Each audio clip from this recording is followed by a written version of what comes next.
Welcome, French learners. Today we are going to learn how to think and speak French fluently using the QQOQCP method. Listen, if you've ever found yourself just freezing up mid-sentence because you're desperately trying to translate English to French in your head, you are in the exact right place. So, let's dive right in. All right, here's our agenda for today. 1. The secret to fluency. 2. The QQOQC method explained. 3. Mastering French interrogative words. 4. 3 ways to ask. 5. Think first, speak fluently. And 6. Take the next step. Section 1. The secret to fluency. I completely know how frustrating it is to understand French perfectly when you read it or listen to it, but then you just freeze the moment you actually have to speak. You know that hesitation? That is the mental translation lag. It's that exhausting process of forming a thought in English, hunting for the French equivalent for every single word, and just hoping the grammar holds up. Well, to become truly fluent, we have to bypass English entirely. Section 2. The QQOQCP Method explained. Now, this acronym we're using, QQOQC, it isn't just some random grammar rule you have to memorize. It's actually an analytical framework that native speakers subconsciously use to gather and organize their thoughts. It literally stands for who, what, where, when, how, and why. By structuring your mind around these specific pillars, you're essentially giving your brain a blueprint to build sentences without relying on your native language at all. And what's wild is that this isn't even a new trick. We can actually trace this exact method all the way back to the 1st century, where the Roman educator Quintilian used an early version of it to teach rhetoric. Fast forward to the 19th century, it evolved into the 5 W's of modern journalism to make sure reporting was complete and objective. And today, well, we are applying this time-tested powerhouse of a method directly to your language fluency. So let's map this out directly from the English 5 W's you already know, right into the French QQOQCP vocabulary. Qui is who, quoi or que is what, où is where, quand is when, comment is how, and pourquoi is why. Honestly, commit these to memory. These 6 little words are the absolute bedrock of your new French-speaking brain. Section 3. Mastering French interrogative words. Knowing exactly when to use each of these words depends heavily on what you are trying to express, basically their syntactic function. So, for example, if you're asking about a specific place or destination, you're going to lean on où, like in où allez-vous, where are you going? But if you're asking about a reason or an end goal, you deploy pourquoi. Understanding these functions ensures you aren't just rattling off memorized words, but actually understanding how they construct a thought.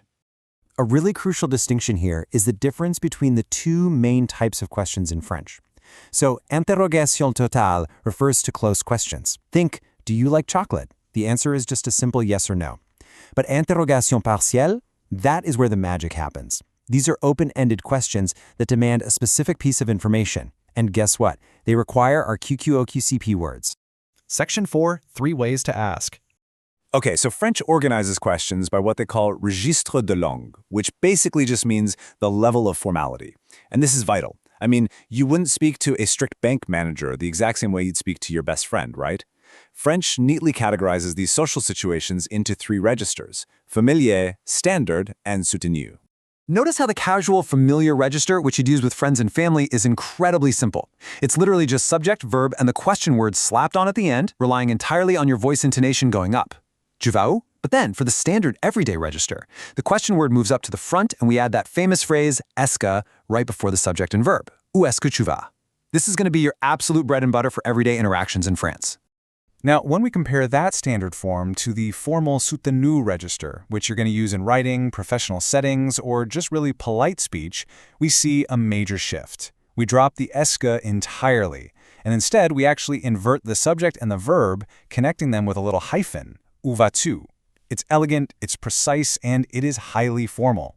It's fascinating how the exact same QQOQP question morphs depending on who you're talking to. Like take, what are you doing tomorrow? It shifts from the super casual tu fais quoi demain to the standard qu'est-ce que tu fais demain to the super formal que fais-tu demain. Honestly, mastering these 3 shapes is exactly what bridges the gap between sounding like a rigid textbook and sounding like an actual native speaker. Section 5. Think first, speak fluently. So I really want you to internalize this mantra, think in QQOQC, speak in French. Instead of trying to formulate this massive, complex paragraph in English and then completely drowning in mental translation, we are going to actively break our thoughts down into small, highly manageable French pieces. And here is the rhythmic formula that's going to stop that translating habit forever. Step 1, isolate your thoughts by silently asking yourself those QQOQCP questions. Step 2, answer each one with simple French vocabulary, just easy fragments. Step 3, stitch those fragments together into a flowing sentence. Let's actually see this in action. Let's say you're describing a daily morning routine. Instead of agonizing over how to translate "my friend Mike works out at the large gym at 6 a.m. for discipline," we're just going to build it rapidly in our heads in French. Qui? Mon ami Mike. Quoi? S'entraîne? Quand? À 6 heures du matin. Où? Au grand gymnase. Pourquoi? Pour la discipline. By just rapidly answering these core questions, we've gathered all the raw materials we need right there in French. No English required at all.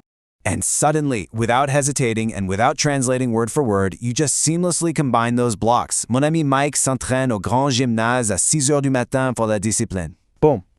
You have just spoken a highly fluent, complex French sentence. Because you thought in French, you spoke in French. Section 6. Take the next step. To quickly recap our whole journey today, if you want to stop that painful translating, you absolutely must adopt the QQOQCP mental scaffolding. Internalize those 6 question words, practice shifting them between the casual, standard, and formal registers we talked about, and most importantly, practice the rhythm of thinking in small blocks, answering simply, and then combining your thoughts. Do this, and I promise you your spoken fluency will absolutely skyrocket. But we do have to remember, while this explainer gives you the foundational tools and a perfect structural framework, well, learning in a vacuum will only get you so far, right? A framework is honestly nothing without real action and real refinement. Which brings us to the most crucial step of all. I highly, highly encourage you to take this exact 5 W's method and practice it live with a French teacher or a tutor. Why? Because having an expert listener who can spot your specific blind spots and correct your unique mistakes in real time is the ultimate key to achieving true fluency. So, ask yourself right now, are you going to book your next conversation class? And pourquoi in the world would you wait another day to start speaking fluently? I want to encourage you to book a one-on-one conversation lesson with me. In these personalized sessions, we take all the method and tips we just talked about, put them into active practice. I'll be there to help you correct your word order in real time. I'm going to leave you with this beautiful French proverb. C'est en forgeant que l'on devient forgeron. Practice makes perfect.